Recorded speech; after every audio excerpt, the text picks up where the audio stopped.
to be in the event, I have to be identified. Keep distance, please. So you have all by now seen that I was detained by Brussels police on the orders of the US Ambassador to Belgium, Bill White. So let me break down how we got here, the full story, where now I am supposedly banned from all US government events according to Ambassador Bill White. It all starts with John Hassan Yildiz. John wrote an email to the Zac Brown Band asking them not to perform at Donald Trump's Freedom 250 event in Brussels. We don't know exactly what happened after that email was sent, but shortly after, John received an email back, not from the Zac Brown Band, but from the Ambassador to Belgium, Bill White. Here's where it starts to get a little bit weirder. White CC'd the head of Belgium's federal police, the head of Brussels Midi-Zone police, and the head of security for the US Embassy, along with other police addresses. And in the email, White implied he already found John's private information, saying, quote, "Please do let us know because we know it already." John told me that this was deeply scary. He understood this as a threat, especially as he's watching activists across the United States having their basic fundamental rights violated. And when I spoke with data protection experts, they said there was no legal basis for the ambassador to obtain any of the private information of John. What they said it does do is work as intimidation to make sure people like John self-censor. And now it gets a little bit weirder. I then went to Freedom 250, invited as press to ask Bill White about this email. And I did. Wait,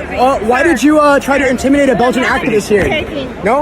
All right. About 20 minutes after this, as the Pledge of Allegiance played and US World War II fighter planes flew above, 8 plainclothes police officers surrounded me and ordered me to leave with them. Very quickly, me and my editor-in-chief Julius were detained and removed from the event. Now, here's the funny part. We begin to see at this part in the story 2 Ambassador Bill Whites. One, via email, extremely tough. The other, in person. Intimidate a Belgian activist here. We emailed White twice after this interaction. First, just for clarification, and the second time, asking him to specify on what he did with John's private information. This is what he sent back. "I instructed security to remove you from our event. You are now banned from any State Department and USG events." He claimed I ran up and shoved what looked like a weapon in his face. I didn't. He also claimed that I wasn't cleared or invited. I was. And he said that our editor-in-chief has, quote, "Trump derangement syndrome level 5. I would try to explain what level 5 means, but we have no idea. And this isn't a one-off either. Prime Minister Bart de Wever has publicly rebuked White before for constantly stirring up domestic politics. And that is exactly what White does. He's called Belgium anti-Semitic, and he banned the leader of Belgium's Socialist Party from being able to travel to the United States. John gave a quote that stuck with me from Brendan Lee Mulligan, which is, "Personality predates ideology," which John sees as meaning, before you were a fascist, you were a bully. White fits the description. Every chance he gets, he flexes his power. Literally. And he has done so with no consequence. No condemnation from the European Parliament, the European Commission, and no national Belgian leaders. So for now, Brussels is home to a rogue American ambassador. Our full reporting is at the link in bio.